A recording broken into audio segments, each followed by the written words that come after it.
Hello ಶಂಕರಪ್ಪಣ, ಬರ್ತೀನಿ ಅಂತ ಹೇಳಿದ್ರಿ, ಬರ್ಲೇ ಇಲ್ಲ. ಹುಡುಗ ಸಿಕ್ಕದ್ನಾ? ನಾನು ಹೇಳಿದ ಡಿಮ್ಯಾಂಡ್ ತರನೇ ಇದಂತಾನೆ. ಓ ನಿನ್ ಡಿಮ್ಯಾಂಡ್ ಆಗಂಗೆ ಹುಡುಗ ಸಿಕ್ಕವನೆ. ಹ್ಞೂ ನಾಳೆ ಒಂದು ಬೆಳಿಗ್ಗೆ ಒಂದು 9:30 10 ಗಂಟೆಗೆ ಕರ್ಕೊಂಡ್ ಬಂದ್ಬಿಡ್ತೀನಿ. ಹ್ಞೂ ತಿಂಡಿ ಅಲ್ಲೇ ವ್ಯವಸ್ಥೆ ಮಾಡು. ಹಾಂ ನನ್ನ ಕಮಿಷನ್ ಮರಿಬೇಡ ಕಣಮ್ಮ. ಹ್ಞೂ ಹ್ಞೂ ಆಮೇಲೆ ನಾನು ಸುಮ್ಮನೆ ಇರಕ್ಕಿಲ್ಲ ನೋಡು. ನಂದು ಯಾವುದೋ ಕೆಲಸ ಕಾರ್ಯ ಎಲ್ಲ ಬಿಟ್ಬಿಟ್ಟು ಹುಡುಗನ ಕರ್ಕೊಬತ್ತಿದ್ದೀನಿ. ನನ್ನ ಕಮಿಷನ್ ಮರ್ತ್ಬಿಟ್ಯಾ? ಇಡ್ಲಾ ಫೋನಾ? ಲೇ ಶಾರದಾ, ನಾನು ಇಷ್ಟಪಟ್ರೆ ಮಾತ್ರ ಈ ಮದುವೆ ಮಾಡಬೇಕು, ಗೊತ್ತಾಯ್ತಾ? ನನ್ನ ಡಿಮ್ಯಾಂಡ್ ತಕ್ಕಂಗೆ ಹುಡುಗ ಇರಬೇಕು. ನನಗೇನಾದ್ರೂ ಇಷ್ಟ ಇಲ್ಲ ಅಂತಂದ್ರೆ ಈ ಮದುವೆ ಕ್ಯಾನ್ಸಲ್ ಮಾಡ್ಬಿಡ್ಬೇಕು ನೀನು. ಹ್ಞೂ ರೀ ಅತ್ತೆ, ನೀವು ಹೇಳ್ದಂಗೆ ಆಗಲಿ. ನಿಮ್ಗೆ ಇಷ್ಟವಾದಂಗೆ ನಾನು ಇದು ಮಾಡ್ತಾ ಇರೋದು. ನೋಡು, ನಾನು ಮಾಡ್ರನ್ ಅಜ್ಜಿ, ಎಲ್ಲ ಗೊತ್ತು ನನಗೆ. ಈಗಿನ ಫ್ಯಾಷನ್ ತಕ್ಕಂಗೆ ಇರಬೇಕು ಹುಡುಗ. ಏನಾದರೂ ಆ ಓಲ್ಡ್ ಕಾಲ್ ಥರದ್ದು ಕರ್ಕೊಂಡು ಬಂದ್ಬಿಟ್ರೆ ಬೇಡ. ಹ್ಞೂ ಅತ್ತೆ, ಬ್ರೋಕರ್ ಹೇಳಿದ್ದಾನೆ ನಮ್ಮ ಫ್ಯಾಷನ್ ಸೂಟ್ ಆಗೋ ಥರನೇ ಹುಡುಗನ ಹುಡುಕಿದಾನಂತೆ. ನೋಡು, ಅವ್ನ ಬ್ರೋಕರು ದುಡ್ಡಾಸೆಗೋಸ್ಕರ ಎಂತೆಂಥವ್ರನ್ನ ಕರ್ಕೊ ಬಂದ್ಬಿಡ್ತಾನೆ. ನೋಡ್ಕೊಂಡು ಫಸ್ಟು ಅವ್ನು ಚೆಕ್ ಮಾಡಿ ಆಮೇಲಿಂದ ಒಪ್ಕೋಬೇಕು ನಾವು, ಅರ್ಥ ಆಯ್ತಾ? ಸರಿ ರೀ ಅತ್ತೆ, ಆಲೇ ಟೈಮ್ ಆಗೋಯ್ತು. ಅವ್ರು 9 ಗಂಟೆಗೆ ಮನೆಗೆ ಬರ್ತೀನಿ ಅಂತ ಹೇಳಿದ್ರು. ಹುಡುಗಿ ರೆಡಿ ಆಗಿದ್ದಾಳೆ ಇಲ್ವಾ ನೋಡೋಣ. ಬನ್ನಿ ಫಸ್ಟ್ ಅವಳು ರೆಡಿ ಮಾಡ್ಸೋಣ. ಏನ್ ಬೇಬಿ ನೀನು ಇನ್ನೂ ರೆಡಿನೇ ಆಗಿಲ್ವಲ್ಲ? ಟೈಮ್ ಎಷ್ಟೊತ್ತಾಯ್ತು? ಮಮ್ಮಿ, ನಾನು ಆಲ್ರೆಡಿ ರೆಡಿ ಆಗಿದ್ದೀನಿ, ಕಾಣಿಸ್ತಾ ಇಲ್ವಾ ನಿನ್ಗೆ? ಅಯ್ಯೋ, ಏನಮ್ಮ ಇದು ನಿನ್ ಡ್ರೆಸ್ಸು? ಇವತ್ತು ನಿನ್ನ ಹುಡುಗನ್ ನೋಡಕ್ ಬರ್ತಿದಾರ ಕಣಮ್ಮ. ಮಮ್ಮಿ, ಇವಾಗಿನ ಫ್ಯಾಷನ್ ಇದೇ ರೀತಿ ಇರುತ್ತೆ. ಏನ್ ನೀನ್ ಈ ರೀತಿ ಮಾತಾಡ್ತಿದ್ಯಾ? ಎಷ್ಟು ಕಾಸ್ಟ್ಲಿ ಬಟ್ಟೆ ಗೊತ್ತಾ ಇದು? ನಾನು ಇದನ್ನ ಪರ್ಚೇಸ್ ಮಾಡಕ್ಕೆ ಎಷ್ಟು ಕಷ್ಟಪಟ್ಟಿದ್ದೀನಿ ಗೊತ್ತಾ?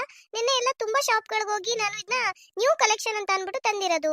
ಇದು ನೋಡಿದ ತಕ್ಷಣನೇ ಹುಡುಗ ಒಪ್ಕೊಬಿಡ್ತಾರೆ ನನ್ನ. ನಿನಗಿದೆಲ್ಲ ಗೊತ್ತಾಗಲ್ಲ ಮಮ್ಮಿ. ಏನ್ ಫ್ಯಾಷನ್ ಏನೋ ನನಗಂತೂ ಗೊತ್ತಿಲ್ಲ ಅಮ್ಮ. ನಮ್ಮ ಕಾಲದಲ್ಲಿ ಈ ರೀತಿ ಎಲ್ಲ ಇರ್ಲಿಲ್ಲ. ಏನೋ ನಿಮ್ಮಿಷ್ಟ. ನಿನಗೂ ನಮ್ಮ ಅತ್ತೆಗೂ ಇಬ್ರಿಗೂ ಸರಿಯಾಗಿದೆ. ಸರಿ, ಹುಡುಗ ಬರೋ ಟೈಮ್ ಆಯ್ತು, ನಾನು ಹೊರಗಡೆ ಇರ್ತೀನಿ. ಬಂದ ತಕ್ಷಣ ಹೇಳ್ತೀನಿ, ಬಂದ್ಬಿಡಮ್ಮ.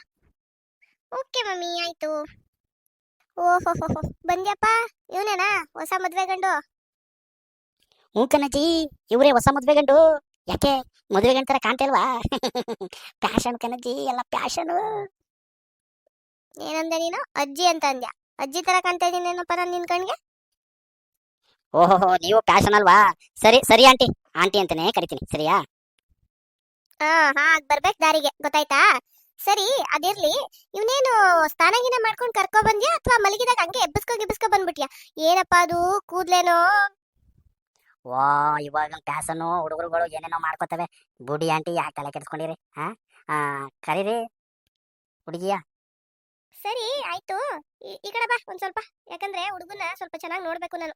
ನಾನು ಒಪ್ಕೊಂಡ್ರೆ ಮಾತ್ರ ಹುಡುಗಿನ ಕರ್ಸೋದು ನಾನು. ನನಗೆ ಇಷ್ಟ ಆಗ್ಲಿಲ್ಲ ಅಂತಂದ್ರೆ ಹುಡುಗ ಕ್ಯಾನ್ಸಲ್. ಏನಂಟಿ, ನೀವು ಮದ್ವೆ ಆಯ್ತಿದಿರೋ ಇಲ್ಲ ನಿಮ್ಮ ಮೊಮ್ಮಗಳು ಮದ್ವೆ ಆಯ್ತಾರೋ ಈ ಹುಡುಗನ? ಈ ಕಡೆಗ್ ಬಾ, ಆ ಕಡೆಗ್ ಬಾ ಅಂತಿರಲ್ಲ. ಏನು ಒಂದು ಸಮಾಚಾರ ಗೊತ್ತಾಯ್ತಲ್ಲಪ್ಪ. ಎಕ್ಸ್ಪೀರಿಯನ್ಸ್ ಇರೋದು ನನಗೆ ಕಣಪ್ಪ, ನನ್ನ ಮೊಮ್ಮಗಳಿಗೆಲ್ಲ. ಫಸ್ಟ್ ನಾನು ಚೆಕ್ ಮಾಡಿದ್ಮೇಲೆ ಕರ್ಸೋದು. ನೀನ್ ಇದೇ ರೀತಿ ವಾದ ಮಾಡ್ತಾ ನಿಂತಿದ್ರೆ ಈಗ ನಿಂತಿರ್ಬೇಕಾಯ್ತದೆ. ಹುಡುಗಿನ ಕರ್ಸ್ಬೇಕು ಅಂತ ಅಂದ್ರೆ ಈ ಕಡೆಗೆ ಬರ್ತೀಯೋ ಇಲ್ವಾ ಹೇಳು? ಏನೋ ಮಾಡ್ಕೊಡ್ರಪ್ಪ, ನಿಮ್ಮಿಷ್ಟ, ಹುಡುಗನ ಇಷ್ಟ. ನನ್ನ ಕಮಿಷನ್ ಬಂದ್ಬಿಟ್ರೆ ಅಷ್ಟೇ ಸಾಕು. ಈ ಫೇಸ್ ಕಟ್ ಎಲ್ಲೋ ನೋಡಿದೀನಲ್ಲ. ನೀನು ಯೂಟ್ಯೂಬ್ ಅಲ್ಲಿ ಇದೆಯಾ ಅಲ್ವಾ? ಓ ಅಜ್ಜಿ, ನಾನು ಕಂಡಿಡ್ಬಿಟ್ರ ನೀವು? ಸೂಪರ್ ಅಜ್ಜಿ, ನೀವು ಸೂಪರ್ ಅಜ್ಜಿ. ನನ್ನ ಫಾಲೋವರ್ಸ್ ಎಷ್ಟು ಜನ ಇದ್ದಾರೆ ಗೊತ್ತಾ ಯೂಟ್ಯೂಬಲ್ಲಿ? ಅಜ್ಜಿ, ಯೂಟ್ಯೂಬಲ್ಲಿ ನೀವು ನನ್ನ ಸಬ್ಸ್ಕ್ರೈಬ್ ಮಾಡ್ಕೊಂಡಿದ್ದೀರಾ? ಓಹೋ, ನಾನ್ ಫಾಲೋ ಮಾಡಿರೋದಕ್ಕೆ ಕಣಪ್ಪ ನೀನ್ ಇಷ್ಟೊಂದು ಫೇಮಸ್ ಆಗಿರೋದು. ನಾನ್ ಯಾರು ಅಂತ ಅನ್ಕೊಂಡಿದ್ಯಾ? ಮಾಡ್ರನ್ ಅಜ್ಜಿ ನಾನು. ಅದಿರ್ಲಿ, ನಿನ್ ಕೂದ್ಲು ಏನಪ್ಪ ಇದು? ಒಂದೊಂದು ದಿಕ್ಕಗಿದೆಯಲ್ಲೋ. ಒಂದು ದಕ್ಷಿಣ ಧ್ರುವ, ಇನ್ನೊಂದು ಪಶ್ಚಿಮ ಧ್ರುವಕ್ಕಿದೆಯಲ್ಲಪ್ಪ. ಯಾವ ಶಾಂಪು ಹಾಕ್ತೀಯೋ? ಅಜ್ಜಿ, ಆಕ್ಚುಲಿ ನೀವು ಹೇಳ್ತಿರೋದು ನಿಜ. ನಾನು ಸ್ನಾನ ಮಾಡಿಲ್ಲ. ನನಗೆ ಅಜ್ಜಿ ಇವಾಗ 25 ಮಿಲಿಯನ್ ಸಬ್ಸ್ಕ್ರೈಬ್ ಇದ್ದಾರೆ. 26 ಮಿಲಿಯನ್ ಸಬ್ಸ್ಕ್ರೈಬ್ ಆಗಂಟ ನಾನು ಸ್ನಾನ ಮಾಡೋದಿಲ್ಲ. 26 ಮಿಲಿಯನ್ ಸಬ್ಸ್ಕ್ರೈಬ್ ಯಾವಾಗ ಆಗ್ತಾರೆ ಅವಾಗ ಲೈವ್ ಬಂದು ಸ್ನಾನ ಮಾಡ್ತೀನಿ ಅಂತ ನಾನು ಬೆಡ್ಸ್ ಕಟ್ಟಿದ್ದೀನಿ ಅಜ್ಜಿ. ಹಾಗಾಗಿ ನಾನು ನಮ್ಮ ಯೂಟ್ಯೂಬರ್ ಸಬ್ಸ್ಕ್ರೈಬರ್ಗಳಿಗೆ ನಾನು ಮೋಸ ಮಾಡಕ್ಕೆ ಇಷ್ಟಪಡಲ್ಲ. ಹಾಗಾಗಿ ನಾನು ಸ್ನಾನನೇ ಮಾಡಿಲ್ಲ ಅಜ್ಜಿ. ಬರೀ ಸೆಂಟ್ ಹೊಡ್ಕೊಂಡು ಓಡಾಡ್ತಿರ್ತೀನಿ ಅಜ್ಜಿ. ನೋಡಿ ಏನು ಸ್ಮೆಲ್ ಬರ್ತಾ ಇದೆ ನಂದು. ಓಹೋ, ಅದಕ್ಕೆ ಕಣಪ್ಪ ಇಷ್ಟೊಂದು ಮನೆ ಘಮ ಘಮ ಅಂತ ಇರೋದು. ಅದಕ್ಕೆ ನನ್ ಸೊಸೆ ಏನಿವತ್ತು ಪೆನೈಲ್ ಬದಲು ಏನೋ ಹಾಕ್ಬಿಟ್ಟಿದ್ದಾಳಲ್ಲ ಅಂತ ಅನ್ಕೊಂಡಿದ್ದೆ. ಸರಿ ಆಯ್ತು, ತಪ್ಪು ಮಾಡ್ಬಿಟ್ಟೆ. ಒಂದ್ ಸ್ವಲ್ಪ ದೂರ ನಿಂತ್ಕೊಳಪ್ಪ. ಅಜ್ಜಿ, ನೀವು ಹಿಂಗೆ ಮಾತಾಡ್ಕೊಂಡು ನಿಂತ್ಕೋತಿರೋ ಇಲ್ಲ ಹುಡುಗಿ ಕರೆಸ್ತಿರೋ? ಅಜ್ಜಿ, ಟೈಮ್ ಇಸ್ ಮನಿ ಅಜ್ಜಿ. ಟೈಮ್ ಎಷ್ಟಾಗುತ್ತೆ? ನಾನು ಎಷ್ಟೆಷ್ಟು ಕಂಟೆಂಟ್ ಮಾಡಬೇಕು, ಎಡಿಟಿಂಗ್ ಮಾಡಬೇಕು, ಯೂಟ್ಯೂಬ್ಗೆ ಅಪ್ಲೋಡ್ ಮಾಡಬೇಕು. ನನ್ನ ಸಬ್ಸ್ಕ್ರೈಬರ್ ಅವ್ರಿಗೆ ಮೋಸ ಮಾಡ್ದಂಗಲ್ವಾ? ಬೇಗ ಕರೀರಿ ಅಜ್ಜಿ. ಲೇ ಶಾರದಾ, ಕರ್ಕೊ ಬರೆ ಬೇಬಿನ. ನನ್ ಹುಡ್ಗ ಓಕೆ ಆಗಿದ್ದಾನೆ. ಅಯ್ಯೋ, ಅವ್ರು ಹೆಂಗಾರ ಮಾಡ್ಕೊಳ್ಳಿ. ಅಪ್ಪ, ಹುಡುಗ ಓಕೆ ಅಂದಮೇಲೆ ನನ್ನ ಕಮಿಷನ್ ಪಕ್ಕ ಆಯ್ತು. ಓ ಹಾಯ್, ಹೇಗಿದ್ದೀರಾ? ನಾನು ನಿಮ್ಮ ವಿಡಿಯೋಸ್ನ ನೋಡ್ತಾ ಇರ್ತೀನಿ ಯೂಟ್ಯೂಬ್ನಲ್ಲಿ. ತುಂಬಾ ಚೆನ್ನಾಗಿ ವಿಡಿಯೋಗಳು ಮಾಡ್ತಿರ್ತೀರಾ. ನಾನು ನಿಜ ಎಕ್ಸ್ಪೆಕ್ಟೇ ಮಾಡಿರ್ಲಿಲ್ಲ ನೀವೇ ನನ್ನ ನೋಡಕ್ ಬರ್ತೀರಾ ಅಂತ. ಓ, ಥ್ಯಾಂಕ್ ಯು. ನೀವು ನನ್ನ ಯೂಟ್ಯೂಬಲ್ಲಿ ಸಬ್ಸ್ಕ್ರೈಬ್ ಮಾಡ್ಕೊಂಡಿದ್ದೀರಾ? ಹೌದು, ನಾನು ಕೂಡ ಸಬ್ಸ್ಕ್ರೈಬ್ ಮಾಡ್ಕೊಂಡಿದ್ದೀನಿ ನಿಮ್ನ. ನಿಮ್ ವಿಡಿಯೋಸ್ನ ದಿನ ನೋಡ್ತಿರ್ತೀನಿ. ಸರಿ, ನಿಮ್ ಸಬ್ಸ್ಕ್ರೈಬ್ ಕತೆ ಎಲ್ಲ ಇರ್ಲಿ. ಇವಾಗ ಹುಡುಗನ್ ನೋಡೋ ಕಾರ್ಯಕ್ರಮ ಇರೋದು. ಫಸ್ಟ್ ನೋಡು ಹುಡುಗನ್ನ, ಓಕೆನಾ ಇಲ್ವಾ ಅಂತ ಹೇಳು. ಅತ್ತೆ ಅವ್ರು ಒಪ್ಕೊಂಡಿದ್ದಾರೆ, ನಿನ್ನಿಷ್ಟ ಏನ್ ಹೇಳು. ಹೋ ಮಮ್ಮಿ, ನಂಗೆ ಆಲ್ರೆಡಿ ಹುಡುಗ ತುಂಬಾ ಇಷ್ಟ ಆಗಿದ್ದಾರೆ. ಏನಕ್ಕಂತ ಹೇಳಿದ್ರೆ ನಮ್ಮಿಬ್ರಲ್ಲಿ ಏನ್ ಮ್ಯಾಚ್ ಆಗ್ಲಿಲ್ಲ ಅಂತ ಅಂದ್ರು. ಹೆಡ್ ಇದೆಯಲ್ಲ, ಅದು ತುಂಬಾ ಚೆನ್ನಾಗಿ ಮ್ಯಾಚ್ ಆಗುತ್ತೆ. ಒಂದೇ ಸೈಜ್, ನೀವೇ ನೋಡಿ. ನಿಮ್ಮ ಅಜ್ಜಿ ತಲೆಕಾಯಿ ಪಿಂಡ. ಅಯ್ಯೋ, ನನಗೆ ಕಮಿಷನ್ ಬಂದು ಸಾಕು. ಬೇಗ ಒಪ್ಕೊಂಡು ನನ್ನ ಕಮಿಷನ್ ಕೊಟ್ಬಿಡಿ, ಹೋಯ್ತೀನಿ. ಯೋ ಬ್ರೋಕರ್, ನನ್ಗೇನ್ ನಿನ್ ಮೈಂಡ್ ವಾಯ್ಸ್ ಗೊತ್ತಿಲ್ಲ ಅನ್ಕೋಬಿಟ್ಟಿದ್ಯಾ? ಬರೀ ಮಾತೆತ್ತಿದ್ರೆ ಕಮಿಷನ್ ಅಂತೀಯಲ್ಲೋ, ಕಮಿಷನ್ಗೆ ಹುಡ್ತೋಂತಾರ. ನಮ್ಮ ಕಷ್ಟ ನಿಮ್ಗೆಲ್ಲ ಅರ್ಥ ಆಗಬೇಕು, ಸುಮ್ಮನಿರಮ್ಮ. ಸಾಯಂಕಾಲ ಚೀಟಿ ಕಟ್ಟಬೇಕು, ಆಮೇಲೆ ಇದು ಸಾಮಾನುಗಳೆಲ್ಲ ತಗೋಬೇಕು. ಇವ್ನು ಹುಡಿಕೊಂಡು ಬರೋಷ್ಟೊಳಗೆ ಎಷ್ಟು ಕಷ್ಟಪಟ್ಟಿದ್ದೀನಿ ಗೊತ್ತಾ? ಒಂದು ವಾರದಿಂದ ಹಿಡಿದಿದ್ದೀನಿ. ಲಾಸ್ಟಿಗೆ ಬಲೆ ಹಾಕ್ಬೇಕಿತ್ತು ಇವ್ನು ಹಿಡಿಯೋಕ್ಕೆ, ಅಷ್ಟು ಕಷ್ಟಪಟ್ಬಿಟ್ಟಿದ್ದೀನಿ ಗೊತ್ತಾ? ಸರಿನಪ್ಪ, ಆಯ್ತು. ಇವಾಗೇನು ಹೂನಾ ಅಂತ ಹೇಳ್ಬೇಕಲ್ವಾ? ಬೇಬಿ, ನಿನ್ಗೆ ಓಕೆ ಆಗಿದಾರಲ್ವಾ? ಅಮ್ಮ, ನಿಮ್ಗೂ ಓಕೆ ಆಗಿದಾರಾ? ಓ, ನನಗಂತೂ ಬಂದ ತಕ್ಷಣನೇ ಓಕೆ ಆಯ್ತು. ನಾನು ಆಲ್ರೆಡಿ ಒಂದು ಟೆಸ್ಟ್ ಇಟ್ಟಿದ್ದೆ, ಅದ್ರಲ್ಲಿ ಅವ್ರು ಪಾಸ್ ಆಗಿದ್ದಾರೆ. ನಿನ್ಗೆ ಹೇಗೆ ಬೇಬಿ, ಇಷ್ಟ ಆಯ್ತಲ್ವಾ? ಎಷ್ಟು ಸರಿ ಹೇಳಿ ನನ್ನ ಅಜ್ಜಿ, ಇಷ್ಟ ಆಗಿದ್ದಾರೆ ಅಂತೇಳಿ. ಅದೇನಿದೆ ಮುಗಿಸಿ, ಬೇಗ ನಾವಿಬ್ರು ಹನಿಮೂನ್ಗೆ ಹೋಗ್ತೀವಿ.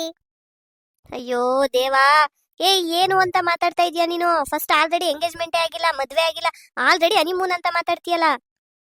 ಆಂಟಿ, ಬೇಬಿ ಹೇಳ್ತಿರೋದು ಕರೆಕ್ಟು. ಇವಾಗೆಲ್ಲ ಲಿವಿಂಗ್ ಟುಗೆದರ್ ಅಲ್ಲಿ ಇರ್ತಾರೆ ಗೊತ್ತಾ? ಫಸ್ಟ್ ಹನಿಮೂನು, ಆಮೇಲೆ ಮ್ಯಾರೇಜ್. ಇವೆಲ್ಲ ಫ್ಯಾಷನ್ ಆಂಟಿ, ನಿಮ್ಗೆ ಇವೆಲ್ಲ ಅರ್ಥ ಆಗಲ್ಲ. ಏನ್ ಅರ್ಥ ಆಗಲ್ವೋ ಏನೋ, ನನಗಂತೂ ಗೊತ್ತಿಲ್ಲಪ್ಪ. ಏನೋ ಒಂದು ಮದ್ವೆ ಒಂದಾದ್ರೆ ಅಷ್ಟೇ ಸಾಕು ನನ್ಗೆ. ಸರಿನಪ್ಪ, ಆಯ್ತು. ನಮ್ಮ ಮನೆಯವ್ರಿಗೆಲ್ಲ ನೀನ್ ಇಷ್ಟ ಆಗಿದ್ಯಾ? ಒಂದೇ ಒಂದ್ ಕೇಳೋದ್ ಮರ್ತ್ಬಿಟ್ಟೆ. ಅದೇನು ಅಂತ ಅಂದ್ರೆ, ನೀನ್ ಮಂತ್ಲಿ ಅರ್ನಿಂಗ್ ಎಷ್ಟು ಬರ್ತಿದ್ಯಪ್ಪ? ಎಷ್ಟು ತಿಂಗಳು ದುಡಿತಾ ಇದೀಯಾ ನೀನು? ಅಜ್ಜಿ, ನನ್ನ ಸಂಪಾದನೆ ಕೇಳ್ತಾ ಇದ್ದೀರಾ? ಓ, ಹೇಳ್ತೀನಿ ಕೇಳಿ. ನಾನು ತಿಂಗಳಿಗೆ 10 ಲಕ್ಷವರೆಗೂ ದುಡಿತೀನಿ ಅಜ್ಜಿ. ಏನು 10 ಲಕ್ಷನಾ? ಈ ಹುಚ್ಚುಚ್ಚುನ್ ತರ ಕೂದ್ಲು ಬಿಟ್ಕೊಂಡಿರೋದಕ್ಕೆ 10 ಲಕ್ಷ ದುಡಿತೀಯೇನೋ? ನಾವೆಲ್ಲ ಏನು ಒಂದು 500 ರೂಪಾಯಿನೂ ದುಡಿಯಲ್ಲ ಅಂತ ಅನ್ಕೊಂಡಿದ್ದೆ ನಿನ್ನನ್ನ ನೋಡಿ. ನನಗೇನ್ ಗೊತ್ತಾಗ್ಬೇಕು? ನಾನ್ ಫೋನ್ ಎಲ್ಲ ಯೂಸ್ ಮಾಡಲ್ಲಪ್ಪ. ನಾನ್ ಏನಿದ್ರು ಅಡಿಗೆ ಮಾಡ್ಬೇಕಾದ್ರೆ ಯಾವ ಅಡಿಗೆ ಮಾಡ್ಬೇಕು, ಚಿತ್ರಾನ್ನ ಮಾಡ್ಬೇಕಾ, ಪುಳಿಯೋಗರೆ ಮಾಡ್ಬೇಕಾ, ಇದಕ್ ಮಾತ್ರ ಫೋನ್ ಯೂಸ್ ಮಾಡ್ತೀನಿ ಅಷ್ಟೇ. ನಿಮ್ ರೀತಿ ಎಲ್ಲ ವಿಡಿಯೋಸ್ನೆಲ್ಲ ನಾನು ನೋಡಲ್ಲ, ಅದಕ್ಕೆ ನನ್ಗಿದೆಲ್ಲ ಗೊತ್ತಾಗಲ್ಲ. ಸರಿನಪ್ಪ, ಆಯ್ತು. ತುಂಬಾ ಖುಷಿ ಆಯ್ತು ಇಷ್ಟೊಂದು ಸಂಬಳ ಕೇಳಿ ನನ್ಗೆ.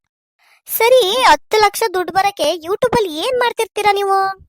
ಆಂಟಿ, ಯೂಟ್ಯೂಬ್ ಅಲ್ಲಿ ಹೆಂಗ್ ಮಾಡ್ತೀವಿ ಅಂದ್ರೆ, ನಾವು ಅರ್ಧೋಗಿರೋ ಕಿತ್ತೋಗಿರೋ ಬಟ್ಟೆ ಹಾಕೊಂಡು ತಗೊಳ್ಳೆ ನನ್ನೇ ತಗೊಳ್ಳಿ, ಹೃದಯ ಬೇಕಾ, ನನ್ ಕೈ ಕಾಲ್ ಬೇಕಾ, ನನ್ ತಲೆಯೂ ಬೇಕಾ ಅಂತ ಹಾಡ್ತಿರ್ತೀನಿ. ಆ ರೇಟ್ಗೆನೆ ಜನಗಳು ಹಂಗೆ 1 ನಿಮಿಷಕ್ಕೆ ಮಿಲಿಯನ್ಸ್ ಗಟ್ಟಲೆ ನೋಡ್ಬಿಡ್ತಾರೆ ಆಂಟಿ. ಈ ಕಿತ್ತೋಗಿರೋ ತರ ಪರ್ಫಾರ್ಮೆನ್ಸ್ಗೆ ಮಿಲಿಯನ್ ಗಟ್ಲೆ ವ್ಯೂಸ್ ಹೋಗುತ್ತಾ? ಏನ್ ಹೇಳ್ತಾ ಇದೀಯಪ್ಪ ನೀನು? ಥು.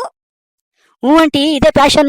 ಕಿತ್ತೋಗಿರೋ ಬಟ್ಟೆ ಹಾಕೊಂಡು, ಕಿತ್ತೋಗಿರೋ ಚಪ್ಪಲಿ ಹಾಕೊಂಡು, ಕೂದಲುಗಳೆಲ್ಲ ಈ ತರ ಬಿಟ್ಕೊಂಡು, ಆಡ್ಕೊಂಡು, ರೋಡ್ ಮತ್ತೆ ಕುಣ್ಕೊಂಡು, ಬಿತ್ಕೊಂಡು, ಒದ್ದಾಡ್ಕೊಂಡು, ಹುಚ್ಚುಚ್ರಂಗ್ ಆಡಿದ್ರೆ ನಮ್ಗೆ ವ್ಯೂಸ್ ಬರೋದು.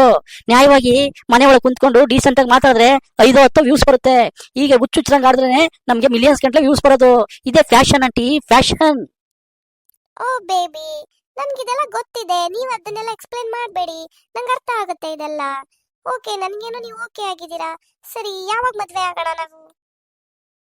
ಓ ಬೇಬಿ, ಇವಾಗ್ಲೇನೆ ಲೈವ್ ಬಂದು ನಾನು ವಿಡಿಯೋ ಆನ್ ಮಾಡ್ಬಿಡ್ತೀನಿ, ಲೈವ್ ಅಲ್ಲೇ ತಾಲಿ ಕಟ್ಬಿಡ್ತೀನಿ ಬೇಬಿ. ಇವಾಗ್ಲೇ ಮದ್ವೆ ಮುಗಿತದಲ್ಲ, ಆಮೇಲೆ ನಾವು ಹನಿಮೂನ್ ಹೋಗ್ಬಿಡೋಣ. ಏನಂತೀಯ ಬೇಬಿ? ಓಕೆ ಬೇಬಿ, ಆಯ್ತು. ನಿನ್ನ ಸಬ್ಸ್ಕ್ರೈಬರ್ಗಳು 25 ಮಿಲಿಯನ್ಸ್ ಇದಾರಲ್ವಾ, ಅವ್ರ ಆಶೀರ್ವಾದ ಎಲ್ಲ ಸಿಗುತ್ತೆ. ಓಕೆ, ನಿನ್ ಲೈವ್ ಆನ್ ಮಾಡ್ಬಿಟ್ಟು ಮದ್ವೆ ಆಗ್ಬಿಡೋಣ ನಾವು, ಓಕೆನಾ? ಓಕೆ ಬೇಬಿ, ಲೈವ್ ಆನ್ ಮಾಡ್ತೀನಿ, ಮದ್ವೆ ಆಗ್ಬಿಡೋಣ. ಬೇಬಿ, ಇನ್ನೊಂದ್ ಮಾತು, ಹನಿಮೂನ್ಗೆ ಹೋದಾಗ ಹನಿಮೂನ್ ಮಾಡ್ಬೇಕಾದ್ರೆ ಅಲ್ಲೂ ವಿಡಿಯೋ ಲೈವ್ ಆನ್ ಮಾಡು ಅಂತ ಕೇಳ್ಬೇಡ ಬೇಬಿ, ಯಾಕೆಂದ್ರೆ ತುಂಬಾ ಡೇಂಜರ್ ಇರುತ್ತೆ. ಹೋ, ಯು ನಾಟಿ, ನನಗೆ ಗೊತ್ತಿದೆ ಇದೆಲ್ಲ. ಅಯ್ಯೋ, ಅದೇನೋ ಬದ್ನೆಕಾಯಿ ಲೈವ್ ಪಾವ. ಮದ್ವೆ ಆಗ್ಬಿಟ್ಟು ಫಸ್ಟ್ ತೊಲಗ್ರಪ್ಪ. ನಿನ್ನ ಹೇರ್ ಸ್ಟೈಲು, ಇವಳಿ ವೇಷ ಇಬ್ರದ್ದು ನೋಡಕ್ಕೆ ನನ್ ಕಣ್ಣು 2 ಸಾಲ್ದು. ಹಲೋ, ಹೇಳಪ್ಪ. ಪೌಡೆ, ಫೋನ್ ಇಡ ಮುಚ್ಕೊಂಡು. ಗೌರ್ಮೆಂಟ್ ಕೆಲ್ಸವಾ? ಎಷ್ಟು ಸಂಬಳ? 1 ಲಕ್ಷವಾ? ಪೌಡೆ, ಮುಚ್ಕ ಫೋನ್ ಇಡು. ಇಲ್ಲಿ ಯೂಟ್ಯೂಬರ್ 10 ಲಕ್ಷ 15 ಲಕ್ಷ ತಿಂಗಳು ಪೇಮೆಂಟ್ ತಗೋತಾವ್ರೆ. ನೀನ್ 1 ಲಕ್ಷ ರೂಪಾಯಿ ತಗೊಂಡು ಏನೋ ಇದ್ ಮಾಡ್ತೀಯಾ? ಯಾ ಗೌರ್ಮೆಂಟ್ ಜಾಬ್ ಬೇಡ, ಡಾಕ್ಟ್ರು ಬೇಡ. ಒಂದ್ ಮಾತು ಕೇಳೋ, ಹೇಳ್ತೀನಿ ನನ್ನ ಎಕ್ಸ್ಪೀರಿಯನ್ಸ್. ಇವಾಗ ಫಸ್ಟ್ ಅಂತಿದ್ರು ಗೌರ್ಮೆಂಟ್ ಕೆಲಸ ಇದ್ರೆ ಸಾಕು, ಹುಡುಗ ಲಾಯರ್ ಆಗಿದ್ರೆ ಸಾಕು, ಇಂಜಿನಿಯರ್ ಆಗಿದ್ರೆ ಸಾಕು ಅಂತ. ಈಗ ಅವೆಲ್ಲ ಹೋಯ್ತು. ಅವೆಲ್ಲ ಹಳೆ ಕಾಲ. ಈಗ ಹೊಸ ಕಾಲ. ಕೇಳ್ಕೊ ಹೇಳ್ತೀನಿ. ಈಗ ಯೂಟ್ಯೂಬರ್ ಆಗಿದ್ರೆ ಸಾಕು. ಯೂಟ್ಯೂಬರು ತಿಂಗಳಿಗೆ 15-14 ಲಕ್ಷ ದುಡಿತಾವ್ರೆ. ಇಂಜಿನಿಯರ್ ಡಾಕ್ಟರ್ ಎಲ್ಲ ಎಷ್ಟು ದುಡಿತಾವ್ರೆ? 1,50,000 ದುಡಿತಾವ್ರೆ. ಈಗ ಹೇಳು ಯಾರು ಗ್ರೇಟು ಅಂತ? ಎಲ್ಲ ಯೂಟ್ಯೂಬರ್ಗೆ ಹುಡುಗಿ ಕೊಡ್ತಾವ್ರೆ. ಇಡಪ್ಪ ಅವಡೆ ಫೋನ. ಅಮ್ಮ ಟೈಮ್ ಆಯ್ತು. ನಮ್ಗೆ ಕಮಿಷನ್ ಕೊಟ್ಬಿಟ್ರೆ ನಾನು ಹೊಂಟ್ಬಿಡ್ತೀನಿ. ನಂದು ಬೇರೆ ಕೆಲಸಗಳಿರ್ತವೆ. ಸರಿನಪ್ಪ ಆಯ್ತು, ನಿನ್ ಕಮಿಷನ್ನ ನಾನು ಆಲ್ರೆಡಿ ಮೊಬೈಲಲ್ಲಿ ಟ್ರಾನ್ಸ್ಫರ್ ಮಾಡಿದ್ದೀನಿ, ನೋಡ್ಕೊ. ಸರಿ ಆಯ್ತು. ಸರಿ ಆಯ್ತು, ಇವಾಗ ಮುಗಿತಲ್ವ ಎಲ್ಲ? ಲೈವಲ್ಲಿ ಮದ್ವೆ ಆಗಿ ಮಾಡ್ಬಿಡ್ಲಿ. ಮದ್ವೆ ಆದ ತಕ್ಷಣ ಹಂಗೆ ಒಂದು ಹೋಟ್ಲು ಬುಕ್ ಮಾಡ್ಬಿಡ್ಲಿ. ಆ ಹೋಟ್ಲಿಗೆ ಹೋಗಿ ಎಲ್ಲಾರು ಚೆನ್ನಾಗಿ ಊಟ ಮಾಡ್ಕೊಂಡು ಇವ್ರು ನಂಗೆ ಹನಿಮೂನ್ ಕಳಿಸ್ಬಿಟ್ಟು ನಾವೆಲ್ಲ ಬಂದ್ಬಿಡೋಣ. ನಡೀರಿ ಮತ್ತೆ.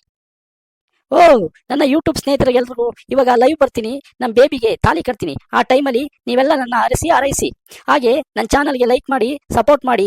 ಹಾಗೆ ನನ್ನ ಚಾನಲ್ ಜೊತೆಗೆ ಬಲರಾಮ್ ಮೂವೀಸ್ ಯೂಟ್ಯೂಬ್ ಚಾನಲ್ ಬಂದಿದೆ, ಅವ್ರಿಗೂ ಅಷ್ಟೇ ಸಪೋರ್ಟ್ ಮಾಡಿ, ಸಬ್ಸ್ಕ್ರೈಬ್ ಮಾಡಿ, ಲೈಕ್ ಮಾಡಿ. ಹಾಗೆ ಕಮೆಂಟ್ ಬಾಕ್ಸಲ್ಲಿ ಕಮೆಂಟ್ ಮಾಡಿ ತಿಳಿಸಿ ಯಾವ್ಯಾವ ಥರ ವಿಡಿಯೋ ಬೇಕು ಅಂತ. ಅದೇ ಥರ ವಿಡಿಯೋ ಮಾಡಿ ನಾವು ಬಿಡ್ತೀವಿ. ಓಕೆನಾ? ಎಲ್ಲರೂ ಊಟಕ್ಕೆ ಬಂದ್ಬಿಡಿ. ಬಾಯ್ ಬಾಯ್.